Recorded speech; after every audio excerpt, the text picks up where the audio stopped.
Live from Toronto, Canada, The Conspiracy Show with Richard Syrett from Zoomer Radio, AM 740. And welcome to the Audio Imaginarium. Come on in, weary traveler, hang your cloak on a peg, grab a stool, and come warm yourself by the fire. There are stories to be told, and you are among friends. Michael Salla, Dr. Michael Salla, is standing by and will be here for the full 2 hours discussing QAnon. Back in October of 2017, someone using the handle Q began posting online and claiming to have access to classified information involving the Trump administration and its opponents in the United States.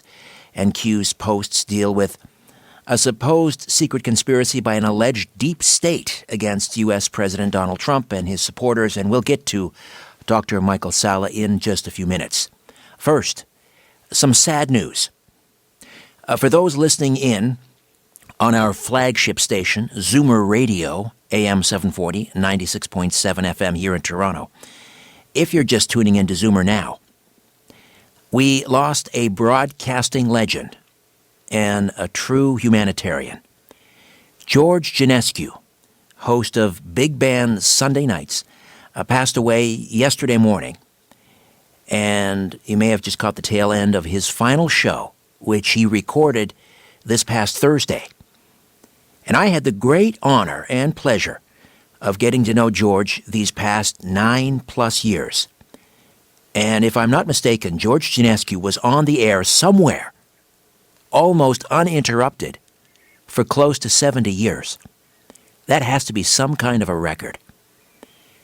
Every week I'd come into the studio here in Liberty Village and previously at our old studio on Queen Street East, and I'd get George a cup of coffee.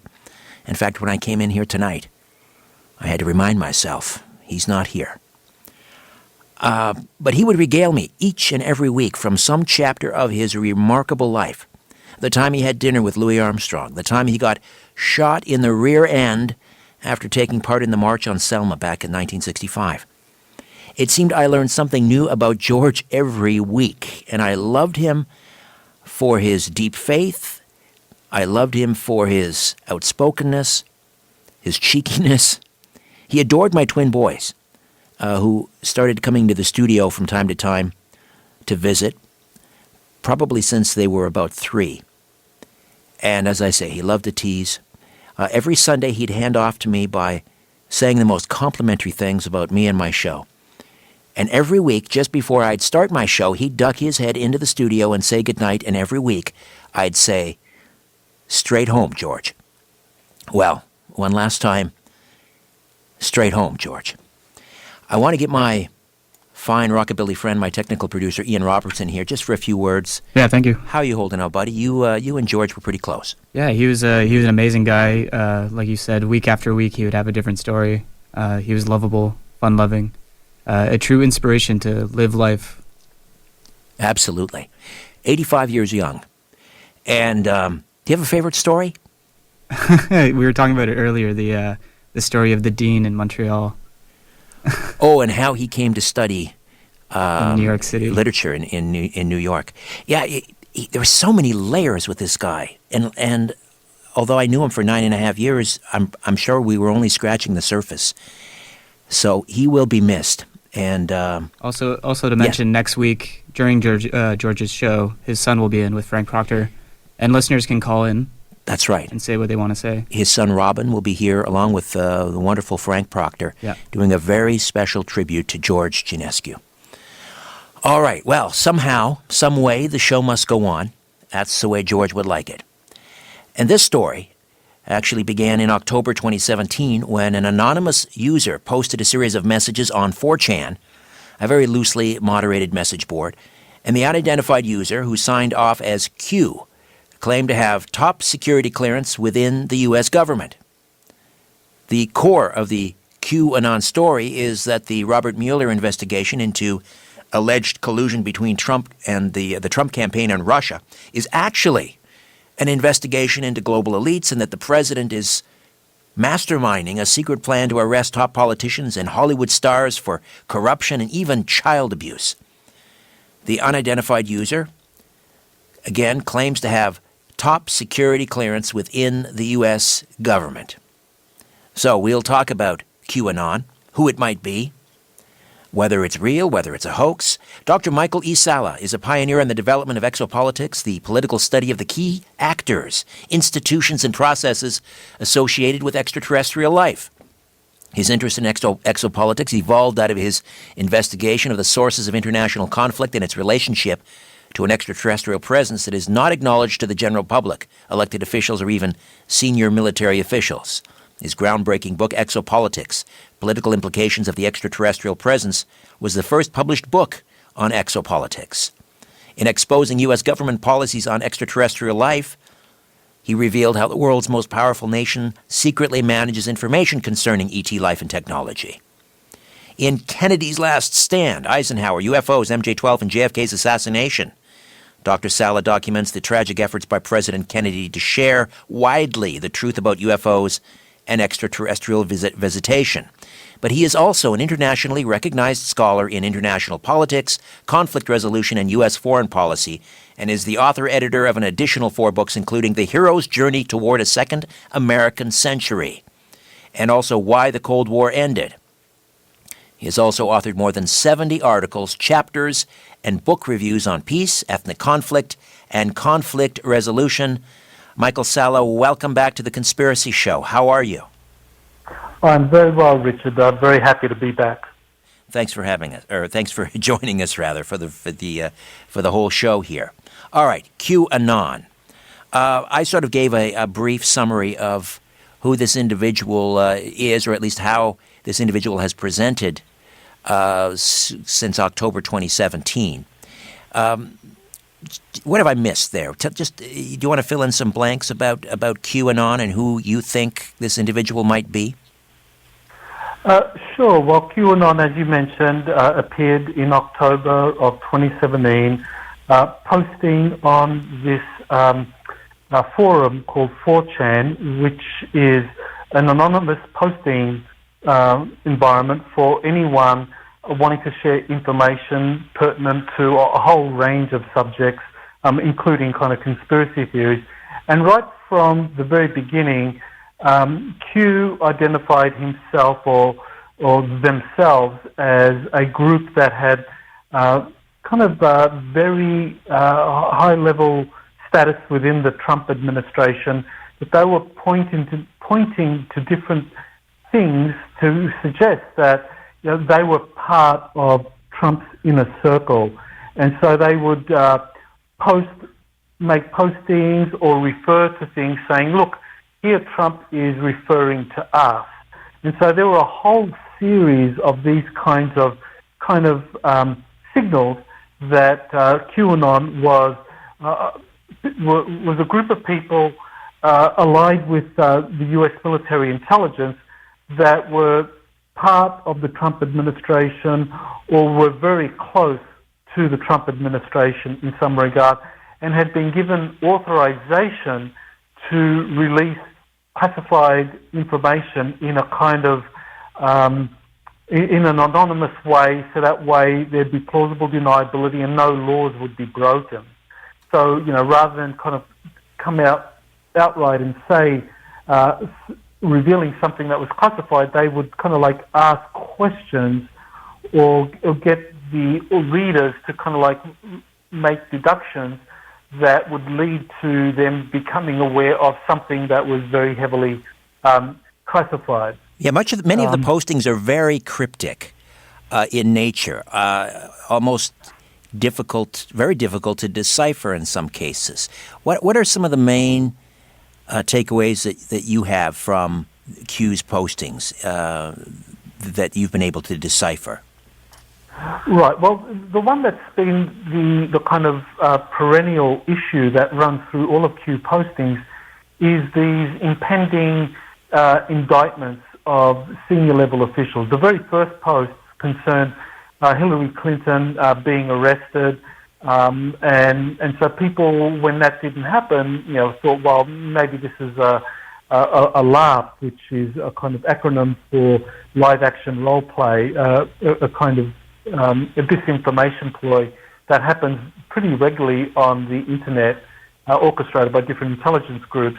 But nevertheless, Q kept on making these series of posts talking about arrests, talking about indictments and mass arrests that would be occurring once the indictments were unsealed. And what happened was that as people began to investigate this, they found that there were actually an unusually high level of sealed cases that were occurring throughout the federal judicial system in the United States. That, for example, in any one normal year, there would be roughly 1,000 secret indictments, and that would be the average for a normal calendar year. But after Q was saying that these indictments are being prepared against deep state officials, as people began to investigate this, they found an unusually high number of sealed cases, and not all sealed cases are indictments, but nevertheless, out of the total number of sealed cases, a significantly high level would be indictments. And currently there are over 60,000 sealed cases, and the majority of those would be sealed indictments against people that the public doesn't know yet, because grand jury investigations in the United States are conducted in total secrecy. It's illegal for anyone to report on them. That in itself can bring about criminal charges if you're reporting on the deliberations of a grand jury. But nevertheless, just by the fact that people could confirm that there was this unusually high number of secret indictments that had been initiated in the United States since QAnon had begun posting, people began to take QAnon much more seriously as a result of that. All right, Dr. Salla, just hold on. We'll take a time out, come back, and continue to talk about QAnon. Dr. Michael Salla with us for the full 2 hours. We'll also open up the calls, or the phones rather, for questions and comments in the second hour. Don't call yet. Just stay put, have a listen to what Dr. Michael Salla says, and then if you care to respond or have a query, then we will make those phone lines available to you in the next hour. Back with more of The Conspiracy Show. My name is Richard Syrett. Don't go away. You're listening to The Conspiracy Show with Richard Syrett from Zoomer Radio. Welcome back. Dr. Michael Salla is here, and we are talking about this online phenomenon, QAnon. This anonymous online poster, back in October of 2017, started to post what have been referred to as breadcrumbs,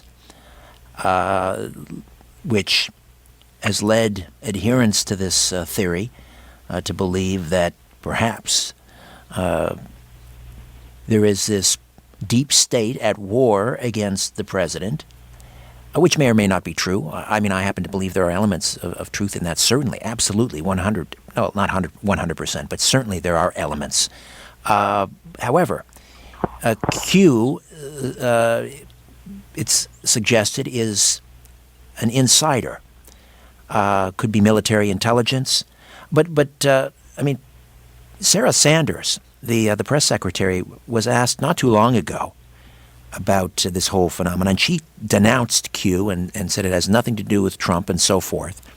Has he, as in the president, ever alluded to QAnon in any of his rallies or speeches? Because we do see these Q T-shirts and Q signs at some of his rallies. Well, that's right, Richard.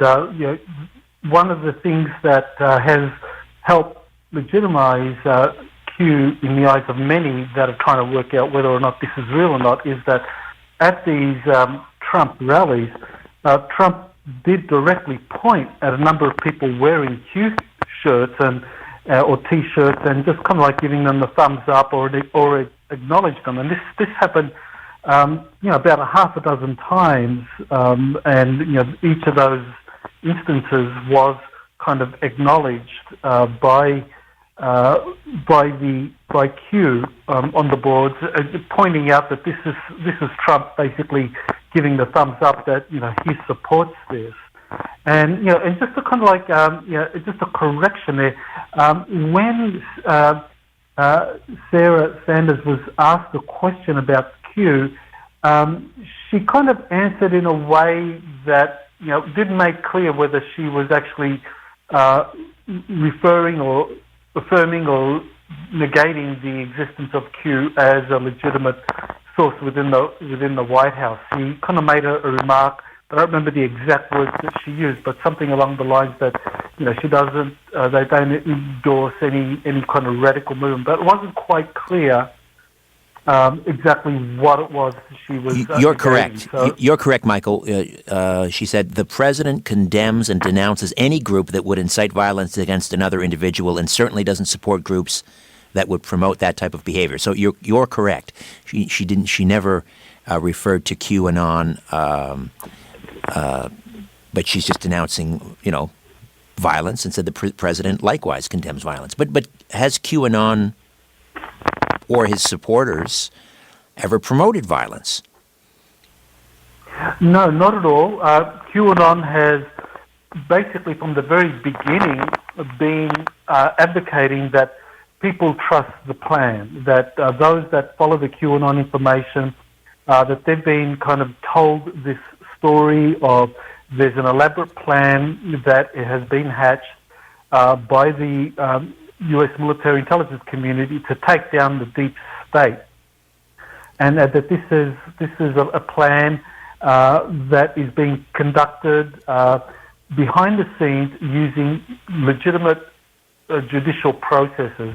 And this is where it's quite interesting that there are some people that say that that during the Obama administration, Trump was approached by a group of U.S. military generals saying that they were prepared to launch a coup against the deep state because things had gotten so bad in terms of the country being sold out by the deep state for the globalist interests, that they were going to stage a coup.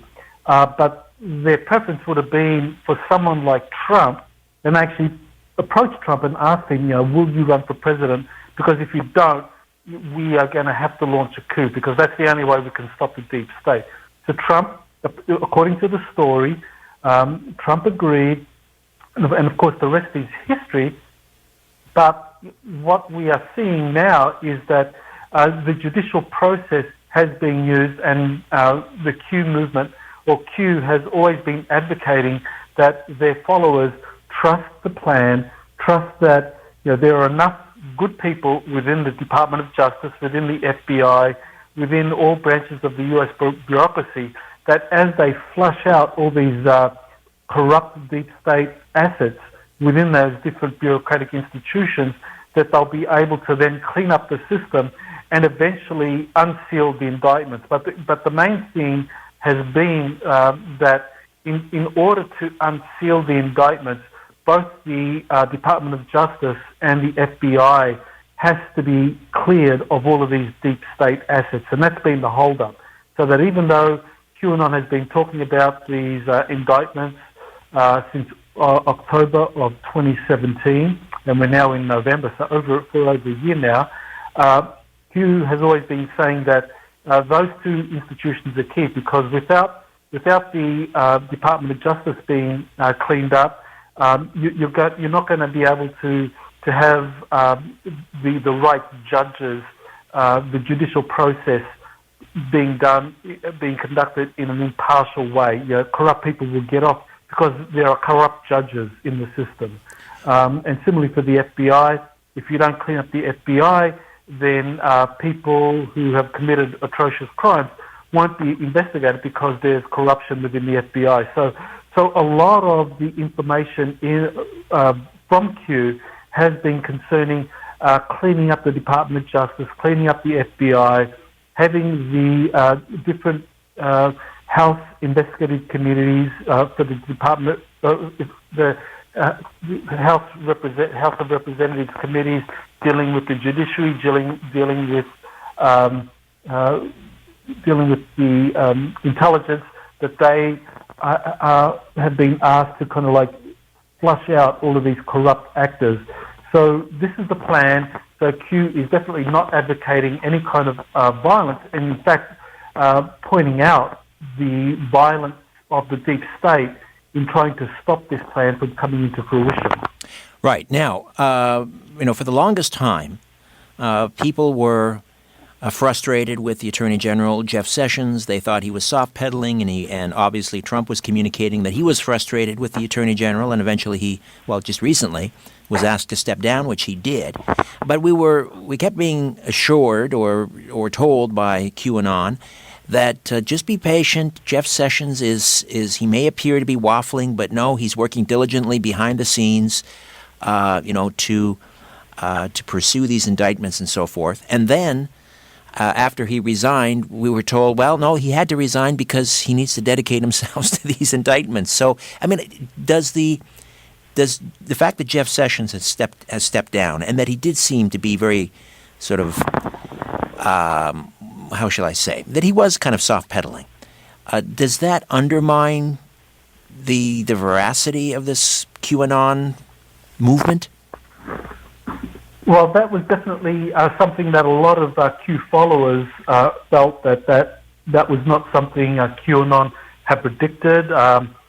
Consistently, as you said, Q had pointed out that Jeff Sessions was actually doing a lot to clean up, the corruption within the Department of Justice, within the FBI, that he had appointed this U.S. Attorney, John Hubers, from Utah, and given him the authority, along with other U.S. attorneys, to investigate the charges or the concerns that had been raised by these different House committees.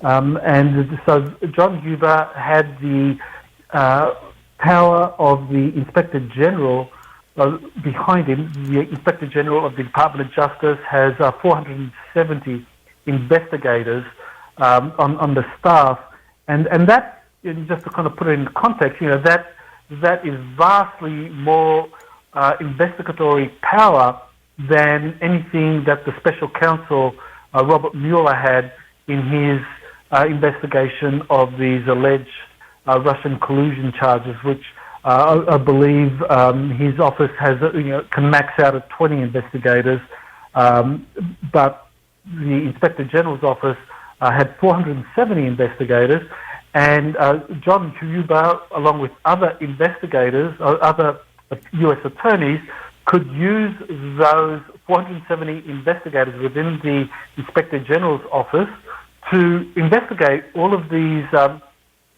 problems that were raised by the House Intelligence Committee, the House Judiciary Committee, and there was a third committee that doesn't come to mind at the moment, and to investigate those.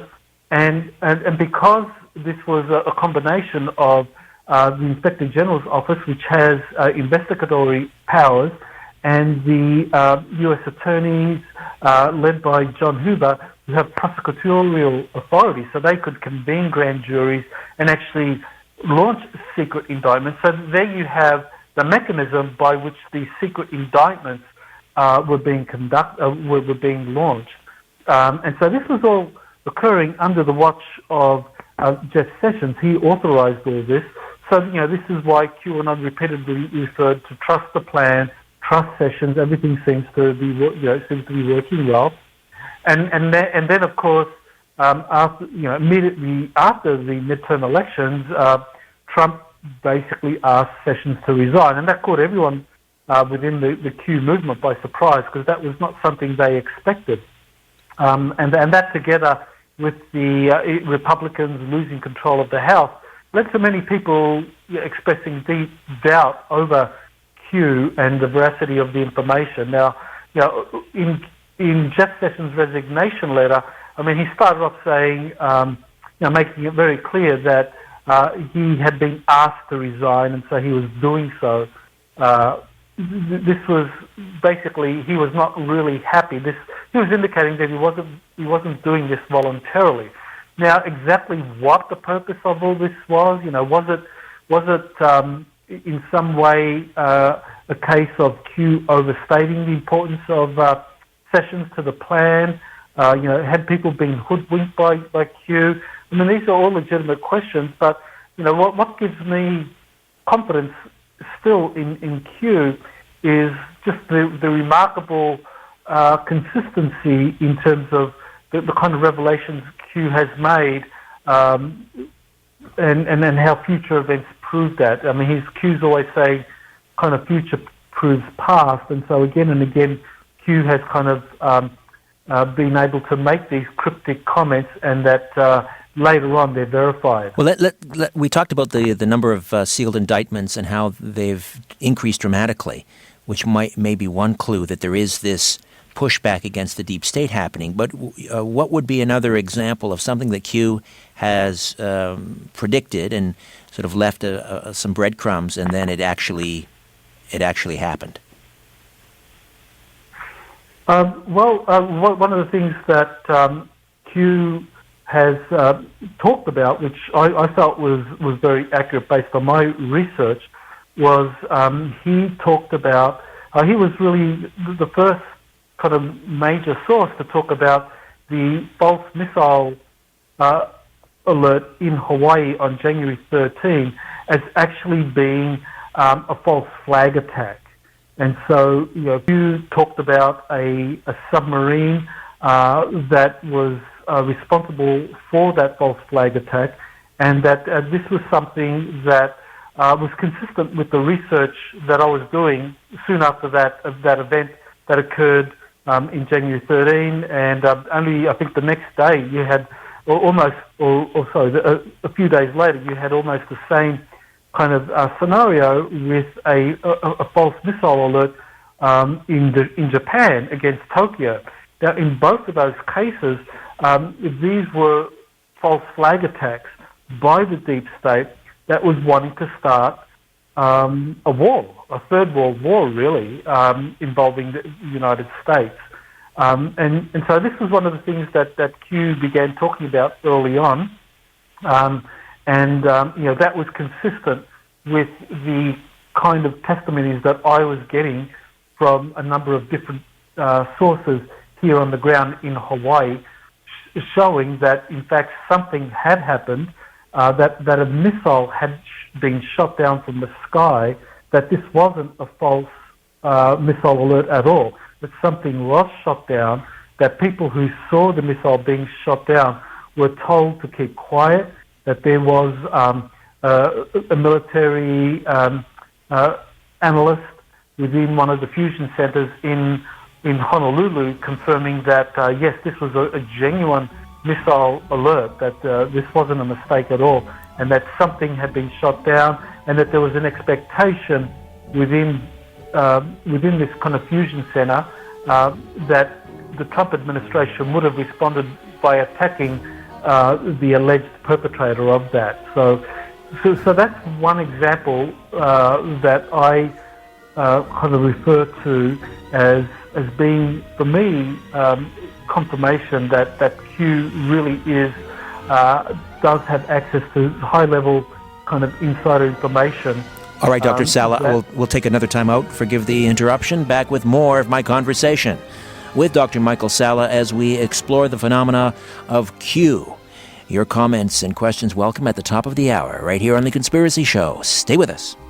The truth is not out there. It's right here. The Conspiracy Show with Richard Syrett from Zoomer Radio. Question everything. This is The Conspiracy Show with Richard Syrett on Zoomer Radio. Dr. Michael Salla is with us, joining us from Hawaii. We're talking about QAnon. And many people are aware of your work, obviously. Most people would be aware of you from your work on exopolitics and disclosure and these sorts of things. How did you get involved in this whole QAnon controversy? Well, I was just fascinated by the emergence of the Q phenomenon, just because I was very interested in what the Trump administration was doing with regard to disclosure of secret space programs. And so I became very interested in in Q in terms of this was some group within the Trump administration that was spilling the beans on this kind of deep state corruption, connection to pedophile networks, secret indictments, because I think that part of the reason why disclosure of secret space programs, extraterrestrial life has not occurred is because there are people within the deep state that benefit financially from the status quo. And so it's become very clear to me that in order for disclosure to move forward, then we need to change the status quo. And of course, I've been doing my best, as have many others for decades now, in terms of trying to disclose the truth. But if the mass media doesn't pay any attention, then it's quite clear that something else has to happen. And so I saw QAnon as something kind of a wild card, as something similar to Trump, how Trump is himself a wild card. I kind of looked at Trump's inauguration speech in January 2017, where he referred to this kind of a new world of incredible technologies, healing, and a kind of future that suggested that this was someone who knew about some of the suppressed technologies that have been around for decades. And just very recently, just over a week ago, I wrote an article on my website where I discussed how Trump had been told by his uncle, John Trump, who was a professor of electrical engineering at the Massachusetts Institute of Technology, that Trump had been told from his uncle the truth about Tesla's inventions and also MIT's involvement in the study of the Roswell crash. So I certainly was very interested in Trump being a kind of agent of disclosure, and very interested in, well, how would he do this? Most people would think, well, the President of the United States is very powerful. He would just organize a press conference and state what's been going on. Well, that's not the case at all. Presidents are kind of kept out of the loop. They're not briefed. And so I was very interested in QAnon being the vehicle by which Trump could orchestrate disclosure. And so I was very interested in anything that came up through the Q's document, or Q's cryptic posts through his breadcrumbs that alluded to UFOs and secret space programs. So, very early on, I saw some of those connections, and it was eventually vindicated just over in September 19, actually, when Q dropped these bombshell posts basically confirming the secret space program and that extraterrestrial life exists. So, those were posts from Q that kind of showed that there is a disclosure agenda within the Trump administration, and Q is a part of that. It's interesting you mentioned Trump's uncle, who I believe was asked to examine the, just boxes and boxes of papers that were recovered from Tesla's suite at the New Yorker Hotel and in other buildings in and around New York City after his death. So it's interesting because we're heading into a break here, but we'll discuss further after. It has been suggested, and Q may have even alluded to the fact that I'm going to use the pronoun he. It may be a she, but I'm assuming it's a he. That he may have some position in the Department of Energy with Q clearance. So that's an interesting connection. Department of Energy, free energy, Nikola Tesla. It all kind of perhaps comes together, or that might just be pure fantasy. We'll discuss further with Dr. Michael Salla as we discuss the QAnon phenom here on The Conspiracy Show. My name is Richard Syrett. Shaking the world and seeing what falls. This is The Conspiracy Show with Richard Syrett from Zoomer Radio. The truth will set you free, but first, it will really tick you off. You're listening to The Conspiracy Show with Richard Syrett from Zoomer Radio. Dr. Michael Salla stays with us and into the next hour as well. Once again, we will open up the phone lines at the top of the hour. Let me give you those numbers now. 416-360-0740. That's the Greater Toronto area. 416-360-0740. And then toll-free from just about anywhere. 1-866-740-4740. 1-866-740-4740. Before the break, Michael, I was talking about a possible connection between QAnon and the Energy Department, and you were talking about, perhaps free energy and so forth. To your mind, is Q connected with the Energy Department? Oh, well, definitely Q has information that is consistent with Q-level clearance. Q-level clearance is concerns anyone that is exposed to kind of nuclear energy or nuclear weapons technology. So this is kind of above top secret. And so Q has that kind of level of information, and certainly has suggested that. And the example, a good example of that was Q actually predicting the Hawaii missile attack in advance. That was a case of future-proof past, because he on January 7 made the prediction of a DEFCON 1 situation. Now, DEFCON 1 concerns a nuclear missile attack or a nuclear attack being imminent. And so this was on January 7, Q made a series of 3 posts referring to a DEFCON 1 situation, but saying that this was not going to be a real DEFCON 1. And on January 13, you had the false ballistic missile attack on Hawaii. So, that's an example of future-proof past that kind of helps people like myself have a lot of confidence that Q does have access to this high-level information.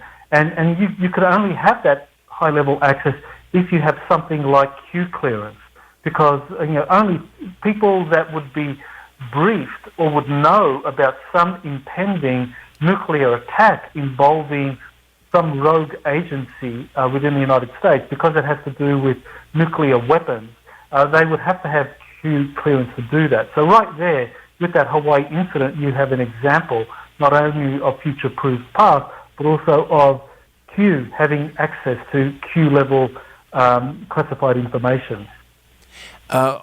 What other evidence has Q offered to verify that he is a Trump administration insider? I believe there have been photos that appear to have been taken aboard Air Force One, but couldn't those have come from anyone and just have simply been reposted? There have been a series of pictures that Q has posted, such as the interior of Air Force One, where Trump has his office, clearly suggesting that this is someone who's on board with Trump on Air Force One, or in the Trump office, in the Oval Office there, or someone who has access to NSA surveillance of cameras all over the world. For example, cameras in Singapore before Trump's arrival, that Q released photos of those cameras. This was before those photos were released anywhere. Q was able to show some of the environment where Trump would be meeting with North Korea's leader in Singapore. Similarly, Q released photos of some of the NSA camera surveillance of some of the FBI officials that had traveled to London in order to concoct this investigation into the Trump administration. Those kinds of things have been released regularly through Q's breadcrumbs, his postings. What for me was the clincher was the day Michael Cohen, Trump's personal attorney, his offices were raided by the FBI on orders of Robert Mueller, who basically asked the FBI to raid Cohen's offices, and this was unprecedented because never before has the personal attorney of a president been raided in such a way. I mean, this was a brazen attack by the deep state that really threatened Trump because Cohen, being the personal attorney, certainly knew a lot of things.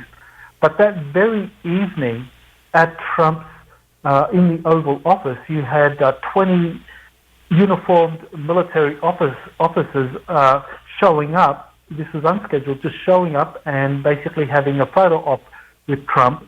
And 9 of them were on Trump's right, and 11 of them were on Trump's left. And clearly the message was 9/11. The military intelligence knows all about 9/11.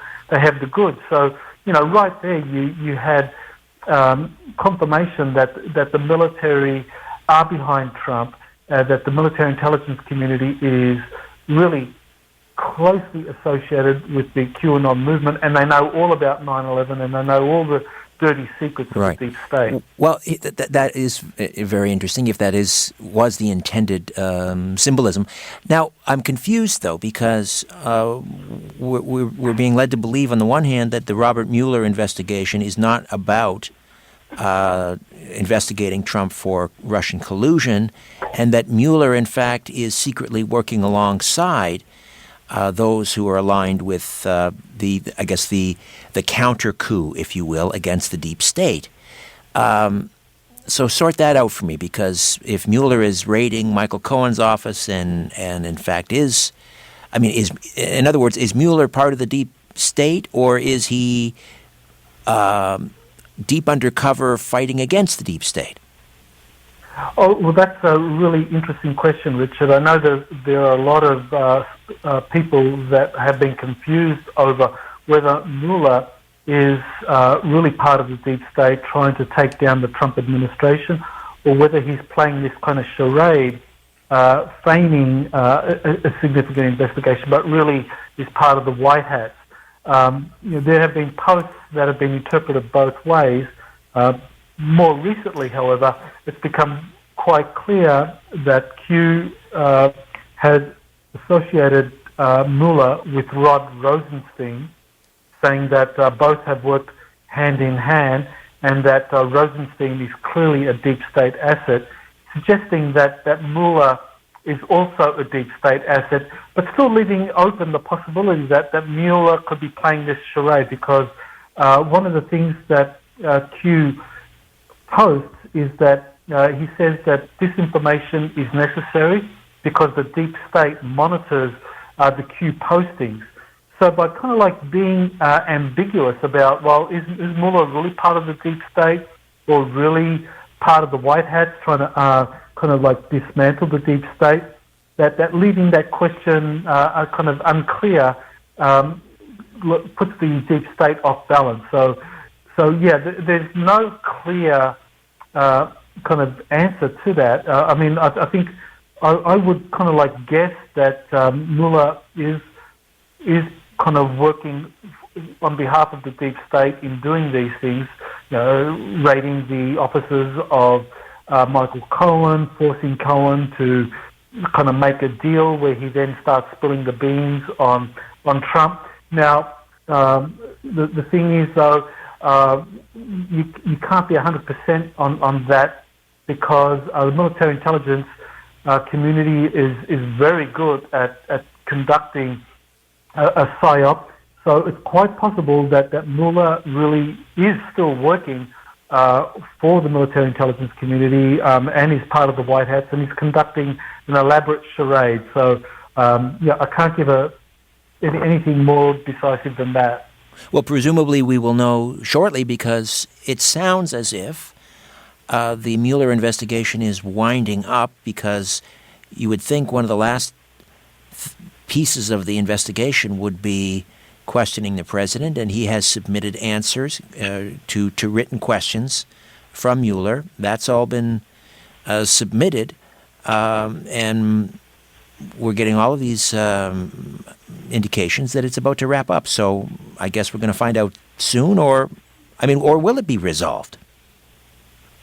Well, I think you're quite right that the fact that these questions have been submitted by Trump in letter form to Mueller suggests that the investigation is winding down, and that essentially there hasn't been any real finding by Mueller that there has been any kind of collusion.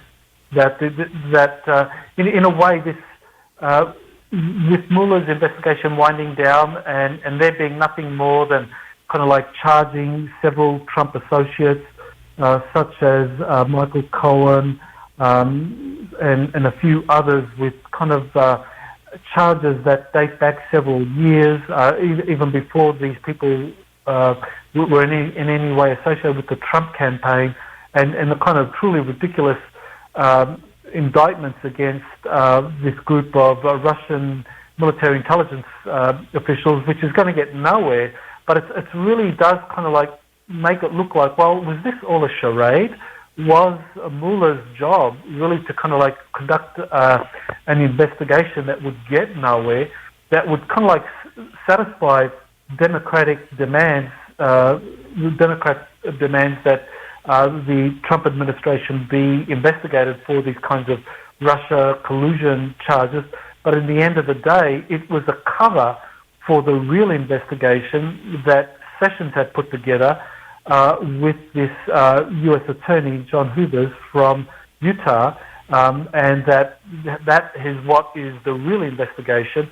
And this is what's going to happen now with the secret indictments being unsealed, probably very shortly after New Year's Day, because this is when the amendments to the U.S. military court-martial statutes goes into effect. And so essentially these amendments to the U.S. Military Code of Justice, in terms of how court-martials are conducted, were designed to have court-martials work in association with the criminal justice system, so that cases that are military in nature, because during the time of war, if anyone is accused or charged with subverting a state, subverting the government, that's a crime that can be tried in a military court. And because the United States remains technically in a state of war after the 9/11 attacks, that means that all of these deep state officials that have been investigated and are subject to these secret indictments, they can be charged in these military trials. And so this is going to happen in January 1st. So, we're kind of like approaching the end of November now. So it makes sense that the Mueller investigation winds down now, so that by January 1st, when they're ready to unseal the indictments, then there is no real need for the Mueller investigation anymore. So, that kind of timing and synchronicity does suggest that maybe Mueller's investigation was a charade all along. Well, we will find out. You're saying Jan 1 or shortly thereafter. That's when we should get an indication, if we start to see military tribunals and people charged with things like sedition, I suppose.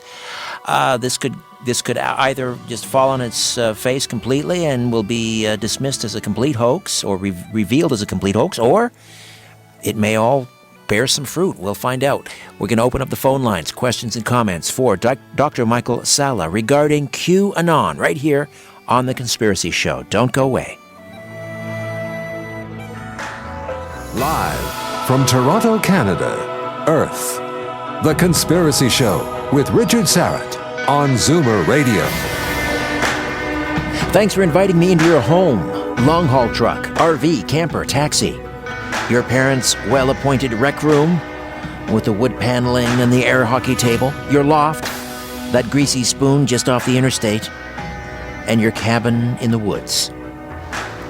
A big howdy to everyone tuning in on our flagship station, Zoomer Radio, AM 740, 96.7 FM here in Toronto.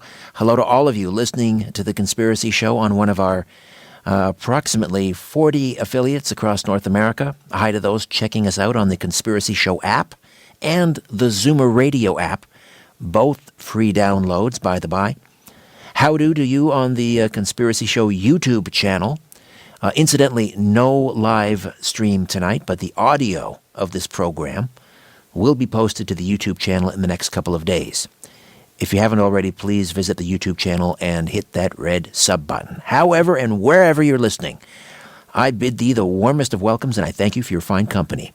This is a very special edition of the program, a very somber occasion. Legendary broadcaster George Ginescu, longtime host of Big Band Sunday Night here on Zoomer Radio in Toronto, our flagship station, passed away on Saturday morning. George's program precedes The Conspiracy Show, and he was a good friend and kind of an adopted granddad to my twin boys, who are also here tonight. We're all sort of hanging out and remembering our old friend George.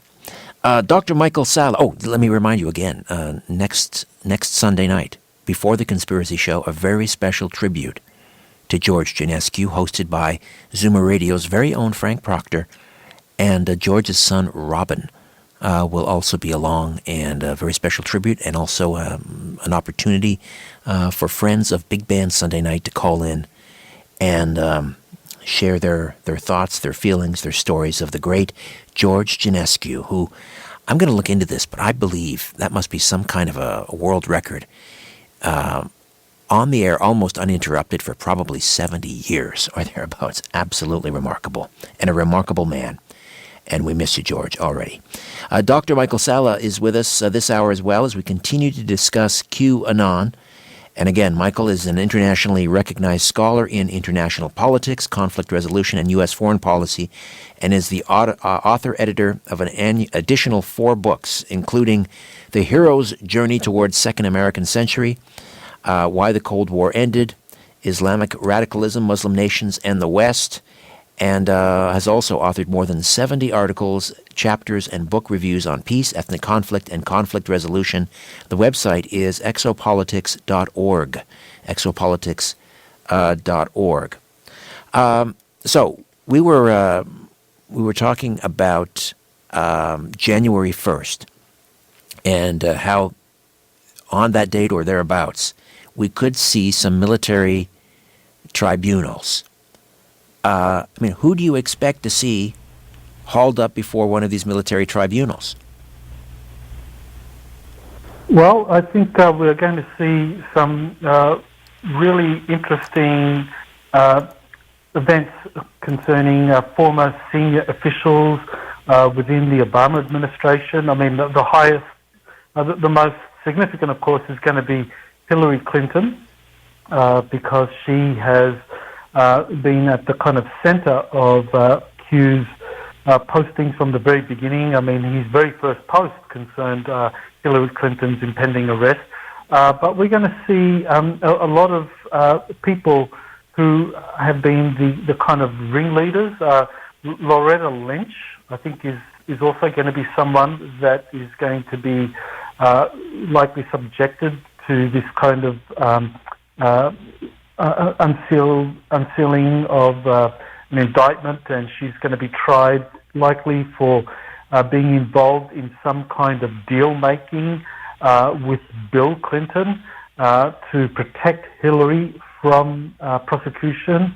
The famous tarmac meeting in 2016 before the election, where it was pretty clear that the investigation into Hillary's handling of classified files, that the investigation into that was basically not going to be seriously conducted. You're going to be seeing charges brought against people that were involved in basically misleading the FISA courts in authorizing investigations and surveillance of the Trump administration, both prior to the 2016 election and immediately after that. People like Peter Strzok, Lisa Page, these are FBI officials, Carter Page, and a number of others that were involved in these kinds of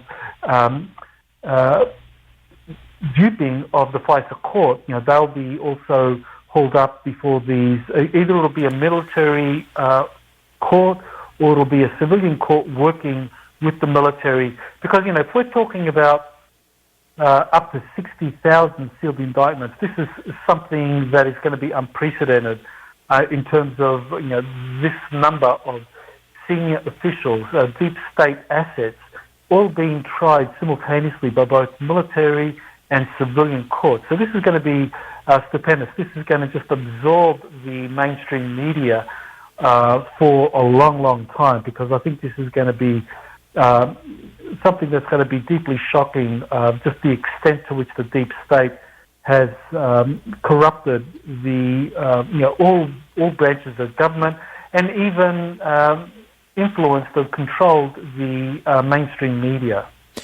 Why leak this information to the public using these cryptic messages? What purpose does that serve for Q, if in fact this is a legitimate insider associated perhaps with military intelligence? Why leak? Well, that's again a fascinating question. Why the leaking? Q has repeatedly said that mobilizing people is very important to fulfilling the plan.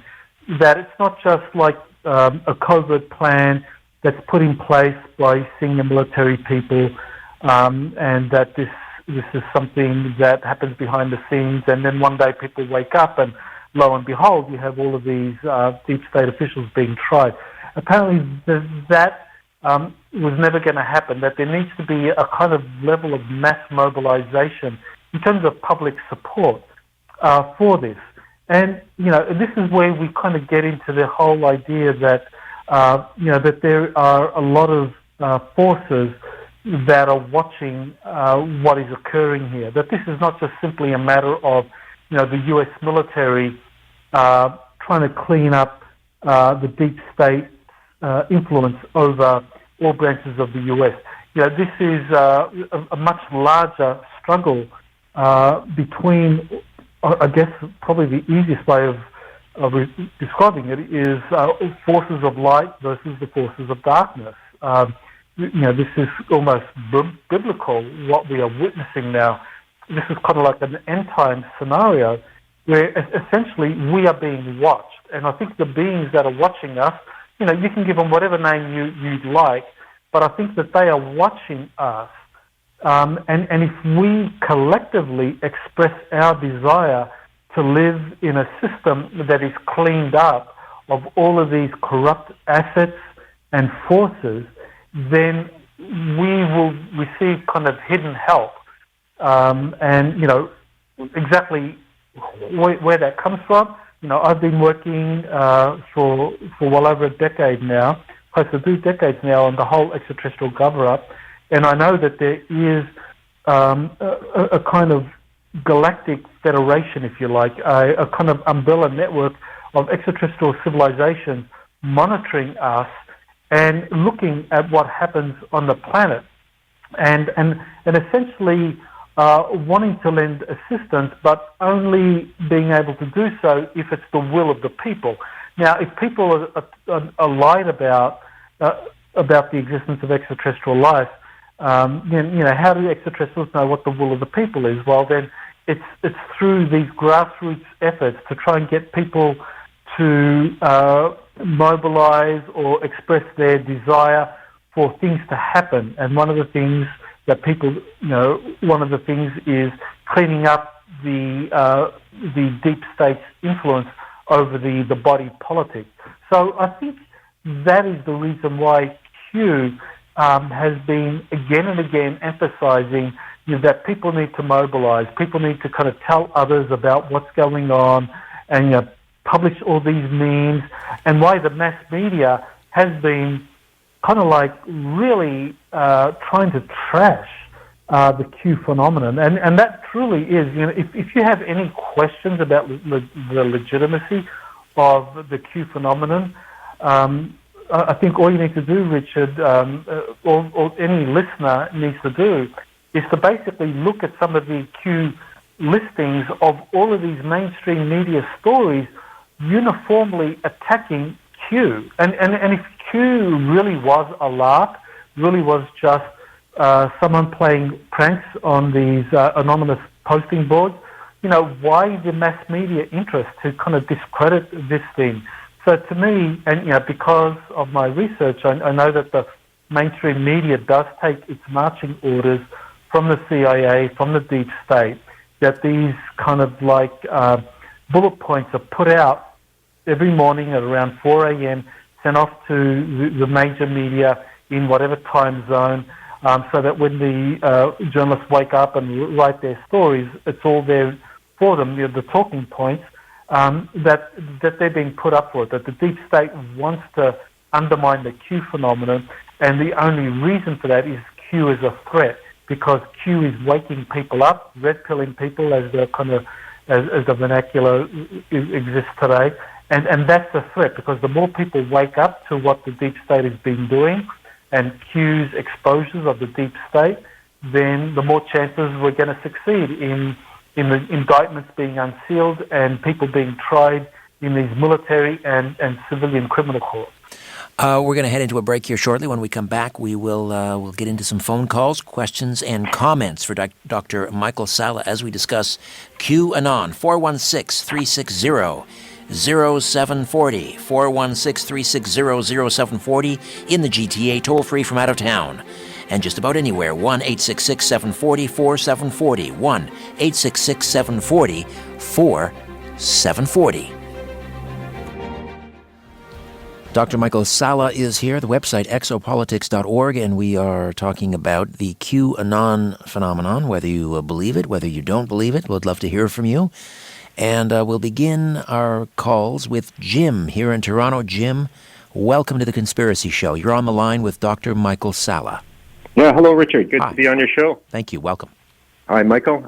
Just wanted to ask you, there was one of the last drops on November 12th was drop 2491, where it mentioned something big is about to drop, and then a key drop after that, it was left with, on November 13th, a numerical number 53 to 47, and a few days after that, Trump tweeted, he tweeted that, what does he say here? People are not being told that the Republican Party is on track to pick up 2 seats in the U.S. Senate, an epic victory, 53 to 47. So that seems to confirm more that the whole Q phenomenon is future proofs past. Wait a minute. You said that the drop was November 12th or 13th, but the midterm elections were before that. And so we didn't know the results of Florida necessarily until recently, but... Okay, but Trump tweeted a few days later after November 3 that they're on their way to an epic victory of 53-47, and today, because of the Florida recount, right, that was pretty well confirmed. I think there's still a runoff in Mississippi. But it looks like what I'm just saying is that what was predicted almost a week ago, November 13th, the 53-47, people were speculating, what does that number mean? But then Trump tweeted several days later that they're on their way to a 53-47 epic victory for the Republicans to control the Senate.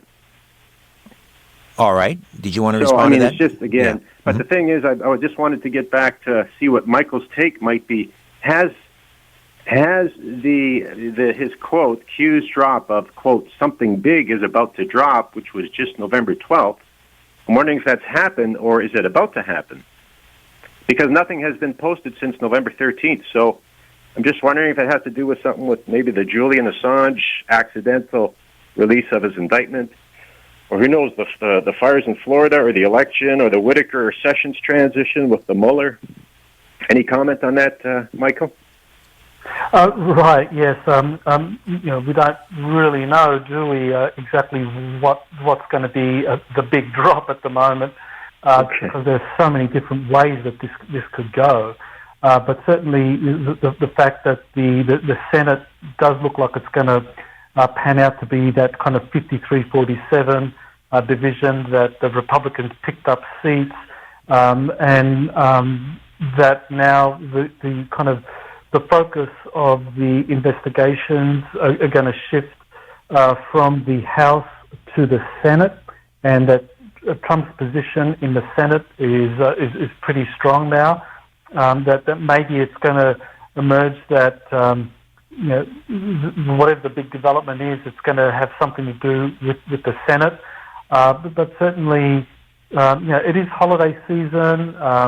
I know the military courts martial amendment goes into effect January 1st, so I'm not expecting too much to happen between now and then. But with Q, you never know. There can be some big developments, but I think it's very notable that we are November 18, and there's been no drops since November 12, and so that does suggest something big is going to happen with the next set of drops. Yeah, sorry, am I still on? Yes, go ahead, Jim. Oh, okay. So just also a very other important drop on November 11th, post 2478. It said, and everyone was shocked in the the people that are analyzing the Q drops, that there's 2478 states that let the unsealing begin, let the declassification begin, let the world witness the truth, we the people, justice under the law, and that's Q.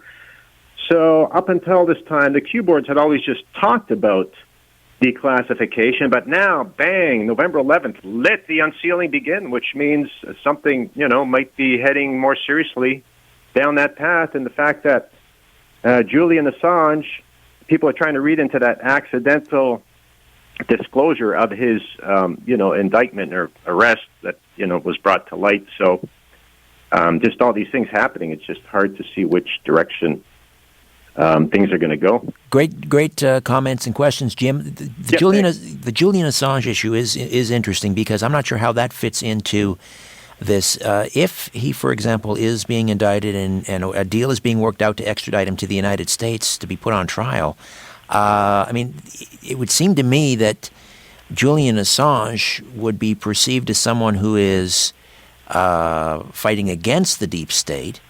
So how does that work out in your mind, Michael? Well, that's a really interesting scenario because that would be an example of something major dropping. If all of a sudden some sort of arrangement had been settled with Julian Assange, where he agreed to be extradited to the United States to kind of like face charges, but what would emerge was that he would drop these bombshells that, in fact, it wasn't Russians supplying him with information. It was this insider within the Democratic National Committee, Seth Rich, that actually passed on the information. And so this is something that Julian Assange could basically give first-hand testimony of, because Seth Rich is dead. There is someone in New Zealand who's also very famous for having done a lot to kind of share information on the internet. His name escapes me at the moment, but a fairly he was saying that it was Seth Rich who actually had passed on the information to Julian Assange. So, but nevertheless, if Julian Assange ends up in the United States, he would be a first-hand witness who could give testimony as to exactly what it was WikiLeaks received. So, Kim.com. That was Kim.com, Michael. Thank you. Yes, I was struggling to get that name. So Kim.com has been fighting extradition charges himself to the US, and I think he probably won't end up in the United States soon. He's free in New Zealand to spend his millions.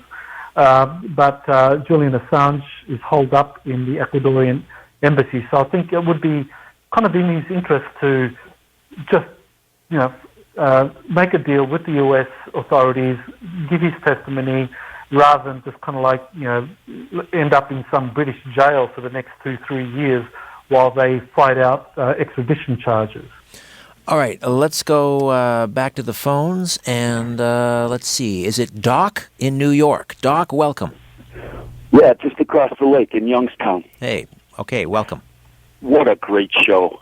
And I'm sorry about George. I really look forward to his show every night on Sundays. We're gonna miss him, but make sure you tune in next week for the big tribute. Oh, wouldn't miss it. He introduced me to Patty Page. But listen, Michael's doing a phenomenal job. This is an enormous subject. His grasp of it is impressive, and I really appreciate this show very much. This is one of the most interesting chapters in American history unfolding before us right now, and Trump's election was an absolute miracle, and this is just, too good to be true. But I wanted to ask Dr. Salla, I have a friend that follows Q very closely, and he and I both believe that pedophiles and child sex traffickers are going to become a special target of these indictments. Your thoughts, Michael? I mean, it's interesting. If you do sort of a Venn diagram of people that are following Q, I think a lot of them would also have been very caught up and interested in the whole Pizzagate story, which, I mean, I think in that particular incident, it wasn't true, but that doesn't mean that there isn't a larger truth to this, which I believe. Michael Epstein, Lolita Island, Bill Clinton. Absolutely. I think there is a major, at very high levels. I mean, we know this from what's going on in England. At the highest levels, there are Satanism, pornographic and sex rings, and absolutely, I subscribe to that. So, Michael, your thoughts?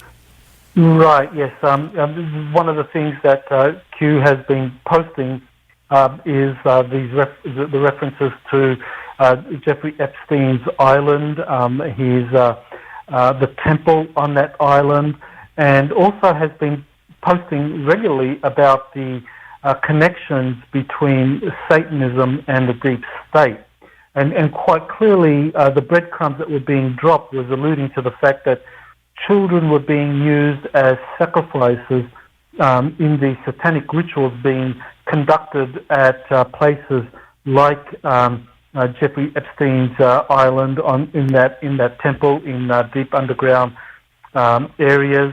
Of course, you have the Pizzagate conspiracy where you had that kind of similar sentiments being expressed. And, people can ask, well, is this just a conspiracy? Where's the proof for this? Well, there was a really well-documented book by John DeCamp called The Franklin Cover-Up, and he documented how these sex rings operate using children who are placed into these compromising situations with politicians who are then subsequently blackmailed, and the children that were involved in these kind of pedophile rings, they actually talked about kind of like rituals that some of the children were sacrificed. So, this is something that has been documented, and now Q has been kind of like emphasizing the connection between these pedophile networks, corruption in Washington, D.C., and Satanism, and powerful families such as the Rothschild family, and the Soros family, George Soros group, and the Saudi family, that these are all connected in this kind of worldwide network of pedophiles, globalists that are connected to Satanism, and that what about Hollywood? The Trump administration is going after them. What about Hollywood? Because we hear about obviously these the horrible situation with Weinstein and women in Hollywood being targeted and abused and so forth. But I mean, as horrible and unconscionable as that is, we're not hearing about. And there have been a number of actors that have come forward. That were child actors that have talked about child sex rings and pedophilia in Hollywood. Are we going to see indictments in that area as well? Are we going to finally see Hollywood and the child sex rings exposed there, in your estimation? Definitely. I think that's going to be one of the things that's going to be very upsetting for people, as the long list of Hollywood celebrities basically are charged with these kinds of crimes, whether it's abusing children sexually, or whether it's being involved in these kind of sex rings, even the more sinister aspects of kind of like child sacrifice, Satanism, and these are the things that the John Huber investigation has been investigating quite closely, and we can imagine that a lot of those indictments involve Hollywood celebrities that are caught up in these sex rings, exploitation of children, and even some of this kind of child sacrifice that has been going on, that is part of these satanic rituals. And this is one of the things that even people that are following the Q information don't necessarily understand. Well, where does this come from? I mean, people think, well, Satanism, that's a kind of a religious thing. Well, not necessarily. I mean, Satanism can be connected to a group of extraterrestrials that are reptilian, and some of the Q posts actually talk about the reptilian extraterrestrial influence in the Vatican, where Q talked about, posted one of these that showed the meeting space in Vatican City, the main auditorium there for events in the Vatican, actually having very clear reptilian imagery there. So Q was really dropping the hint that, when we're trying to understand, where does Satanism come from, where does this kind of child sacrifice, drinking the blood of children come from, all of those kind of horrible practices, where does that come from? That it's connected to this reptilian influence, and it's connected also with the Vatican, that the Vatican is involved in this because it's been corrupted by the reptilians, by the Rothschild family, and Q has pointed to these major loans that the Rothschilds made to the Vatican in the early 19th century, and the Vatican ever since has been kind of like beholden to the Rothschild family. All right, because they owe them a lot of money. I've got a break coming up here, Michael. When we come back, we'll get to some more phone calls. 416-360-0740. 416-360-0740. Toll free from out of town, 1-866-740-4740. When you look at the sky, ever wonder if someone's looking back? This is The Conspiracy Show with Richard Syrett from Zoomer Radio. To speak with Richard live, call 416-360-0740 or toll free at 1-866-740-4740. Dr. Michael Salla stays with us until the top of the hour. More of your phone calls upcoming, 416-360-0740 in the GTA, 416-360-0740, toll free from just about anywhere, 1-866-740-4740, 1-866-740-4740. I wanted to bring it back to exopolitics for a moment because we have... starting back almost a year ago in December with the publication of that New York Times article talking about ATIP, this project to determine the potential threat of unidentified flying objects. And this was a project deep within the Pentagon that was funded through Senator Harry Reid in part. It's strange to me that the people that were hoping for disclosure, let's say from during the Clinton administration, may have had their best allies in the Clinton administration, because we know Bill and Hillary were involved in the Lawrence Rockefeller initiative. Hillary was very public about wanting to get to the bottom of the issue. John Podesta, who served Clinton and also President Obama, also very vocal about the need for disclosure, the legal need for disclosure. So, but now it would seem that all of those individuals, the Clintons and Podesta, are on the opposite side. So that's also very confusing to me. It can be, and certainly I was among those that said many favourable things about both John Podesta and Hillary Clinton in terms of their advocacy for UFO disclosure over many years, and certainly I began to support Hillary Clinton's efforts during the 2016 campaign to kind of bring the UFO disclosure issue to the public's attention. But then again, after Q began posting and after revealing a lot of the shenanigans that went on, I mean, there were many things that happened during that election that suggested that even though Hillary was and John Podesta were doing some really kind of stellar things in terms of getting UFO disclosure, there were a lot of other things that were happening that kind of did question, did kind of raise eyebrows over whether or not, that they were genuine or whether they were ethical, in terms of like what happened to Bernie Sanders and the rigging of the election, the way in which the handling of declassified files was conducted, all these things. And then, of course, we get the revelations from QAnon that Podesta was, and the WikiLeaks, where the Podesta files were released,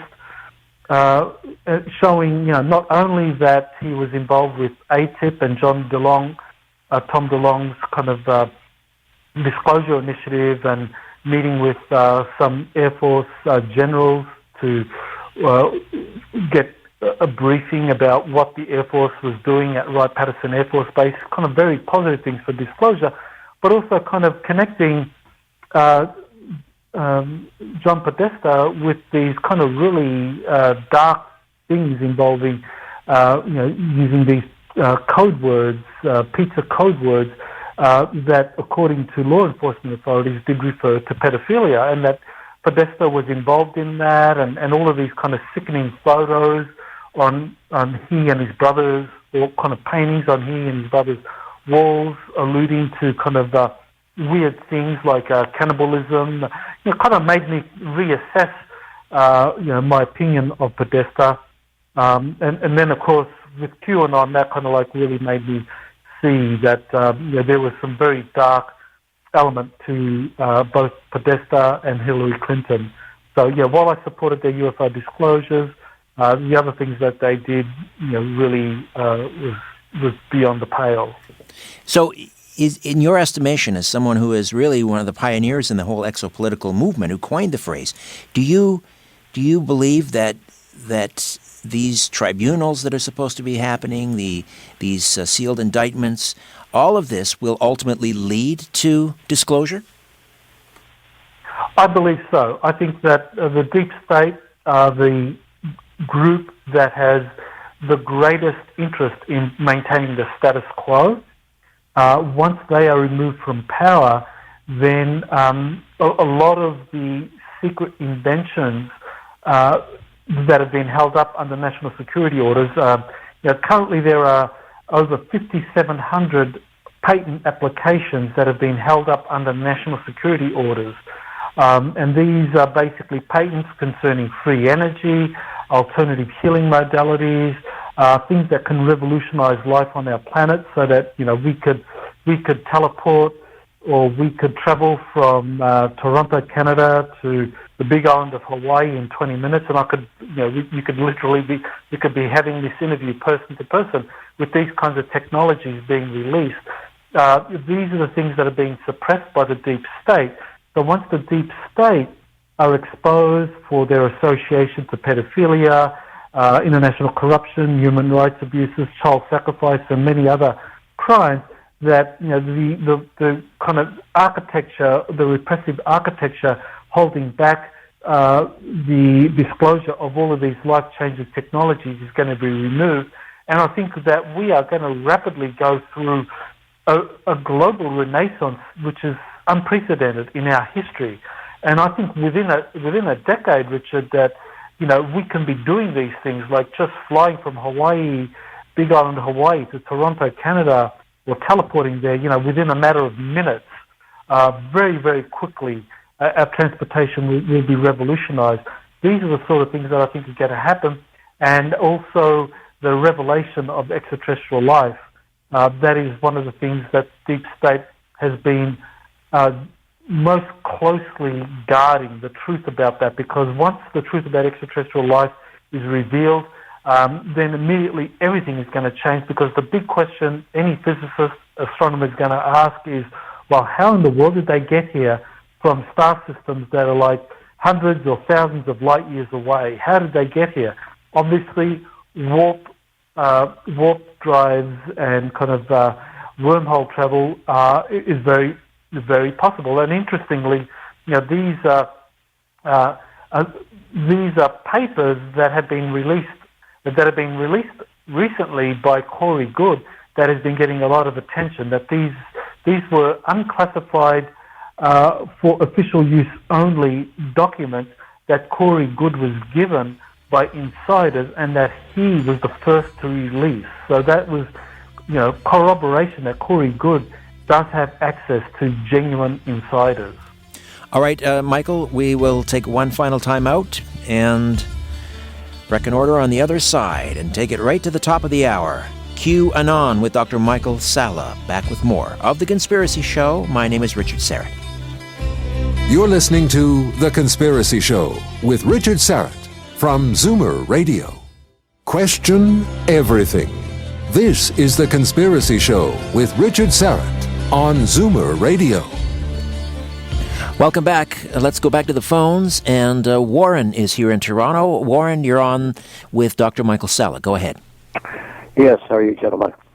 Well, thank you.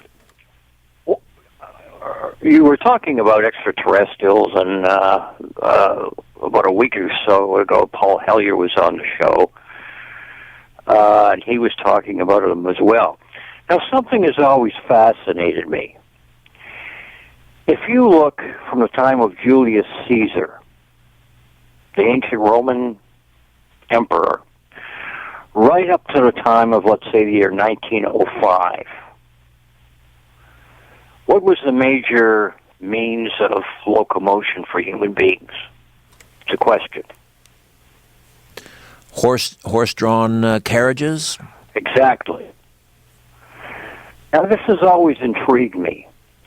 How is it that from the time of Julius Caesar, 3,000 years ago, to the time of Murdoch Mysteries, like 1905 Toronto, the horse was the major means of locomotion, right? Correct. No, they hooked them up to wagons, stagecoaches, whatever. All of a sudden, and in 1905, horses were in the streets of Toronto and New York, right? Okay, so where are we going with this, Warren? How is it that you go from three... You cut out there. We lost you. Is Warren still there? Are you there, Warren? Warren, go ahead. How is it that you go from 3,000 years with no progress, and then from 1905, in a 40-year period, you go from the horse and buggy to the atom bomb and jet fighters? Right, or from 1902 and Kitty Hawk and the Wilbur brothers and the first flight, and 67 years later we have a man on the moon. Yeah, it's like, it doesn't make sense. It doesn't make sense because, like 3,000 years with no human progress. I mean, as far as, like the horse. Well, let's not forget it's almost as though, something helped us along. Extraterrestrials gave us something that right. made us tremendous progress. Well, you're forgetting one innovation, and that was the development of the steam engine. Yeah, that's true. Yeah. Anyway, go ahead. What I'm saying is, it just, it doesn't really make sense. All right. Well, I'm sure Michael has a response to that. Yes, I think the Industrial Revolution, developing the steam engine, the internal combustion engine, this provided the means for alternatives to the horse-drawn buggy. But in terms of the real innovation, I think, came in terms of the development of technologies to manipulate electricity, to generate electricity so that you could use it as a power supply, and also for developing radio communications. Nikola Tesla, he was a pioneer in those topics and many other topics, and this is apparently this is where the first connection with the extraterrestrials began, according to a Defense Intelligence Agency document that was leaked that dated from 1997. That Nikola Tesla's early radio transmissions using the Wardenclyffe Tower, that he transmitted these pulses of energy and messages into outer space, that they were received apparently by some extraterrestrial groups, and they responded to Tesla, and that's where Tesla and also Marconi began communicating with extraterrestrials, and then the extraterrestrials began to visit, and so then we have events like the Roswell crash and crashes immediately after that. So there is a kind of connection between extraterrestrial visitation and this kind of really amazing technological revolution that we underwent, both in terms of transportation from the horse-drawn buggy to steam engines, but in particular with our communications. And even today, when we look at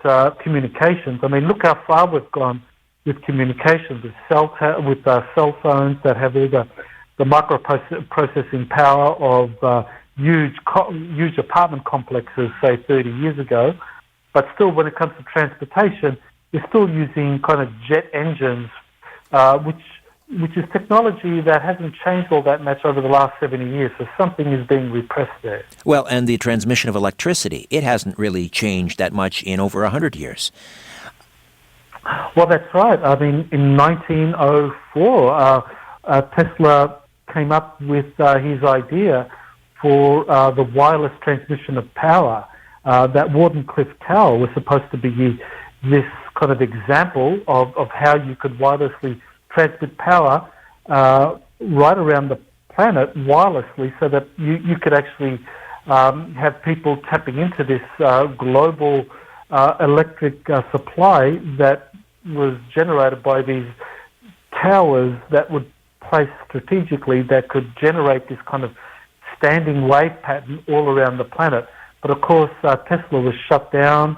J.P. Morgan pulled the plug on the funding, and Tesla, unfortunately, kind of like died in poverty. Even though he had great ideas and could revolutionize the planet, a lot of his inventions didn't bring in the kind of capital so that he could support himself and support some of his inventions, like the Wardenclyffe Tower and this kind of project to wirelessly transmit power. You mentioned Tesla. Earlier in the program, you talked about President Trump's uncle, John, who examined Tesla's papers.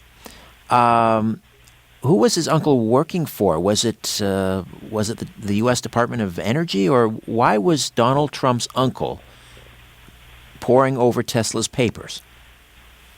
Well, Trump's uncle was at the time, he was an associate professor in mechanical engineering electrical engineering at the Massachusetts Institute of Technology, and so he was called upon by the FBI to investigate Tesla's papers. Now, one of the things John Trump specialized in, his PhD was on the Van de Graaff generator. He worked under Robert Van de Graaff, who was the inventor of the generator, which would generate this huge electrostatic charge. And this was the sort of technology that Tesla was working on. And Tesla's inventions, in terms of some of his later interviews, he talked about building this kind of electromagnetic shield to protect a city, or to develop a kind of death ray where huge electrostatic charges could be used as an offensive weapon against an enemy. So these are the kinds of topics that John D. Trump was a specialist in. And so he was also a specialist in high energy radiation and in the effect that it had on the human body. So for all these reasons, he was the man that the FBI wanted to come in and analyze Tesla's papers and see whether any of these were relevant to the war effort. Because 1943, early in the year, in January, which is when Tesla died, the United States was involved in the Second World War. So that was Tesla's job. He kind of investigated all of this, and he gave a report to the FBI. But the thing to keep in mind here is that the report he gave to the FBI was not necessarily the same information he would have conveyed to the U.S. military. So he could have told the U.S. military, yes, Tesla has feasible inventions here for the development of some kind of electromagnetic weapon, kind of like the early forerunner for directed energy weapons. And this is one of the things that John Trump would have known about, and certainly later on, I think he shared that with President Trump when he was still, soon after Donald Trump had graduated from Wharton School of Economics. So it's possible he told a young Donald Trump about flying saucers, about UFO propulsion systems, which could mean, if that's all true, that Donald Trump could end up being the disclosure president. Who would have thought of that? Well, definitely. I mean, this is one of the things. One of the Majestic documents talks about MIT being the place where some of the Roswell artifacts were taken.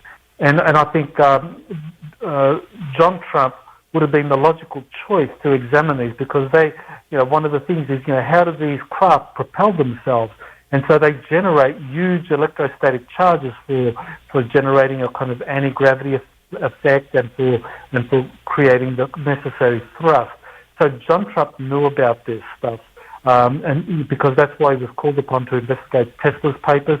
Tesla was also came up with ideas on flying saucers using this kind of high voltage electrostatic generator that would kind of power his flying saucer. So Trump was called upon to do that. He knew about the Roswell crash. And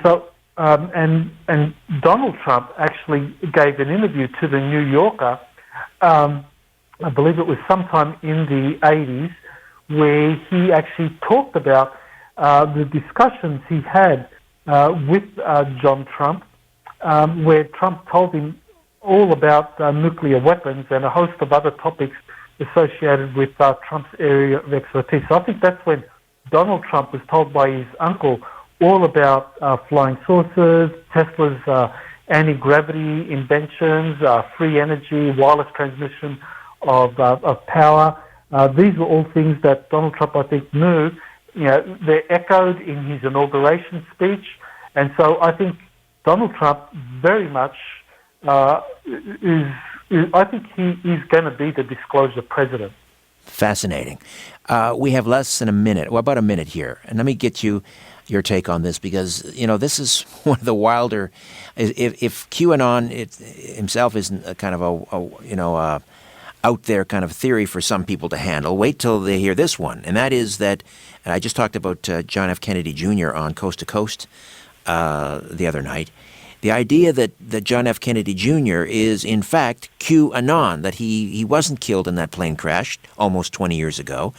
And now they are offering up photos and photo comparisons between this individual, Vincent Fusca, who, I have to admit, does look like an older John F. Kennedy Jr. What are your thoughts on that QAnon is JFK Jr.? I don't think that's the case. I think that might be some sort of disinformation out there to kind of like kind of undermine the legitimacy of QAnon. But what QAnon did say about John F. Kennedy Jr. was that basically he linked John F. Kennedy's death to Hillary Clinton's campaign to become a senator for New York. That John F. Kennedy Jr. was actually seriously contemplating running for that Senate seat, and if he had run, he would have blocked Hillary's path to becoming a senator for New York State, and then ultimately becoming Secretary of State, and eventually launching 2 unsuccessful runs for the presidency. So I think Q has revealed that Hillary Clinton and Bill Clinton were involved in the death, really the assassination of John F. Kennedy Jr. Dr. Michael Salla, we are out of time. Thank you so much for this. Again, the website, exopolitics.org. Thanks again. Thank you, Richard, for having me.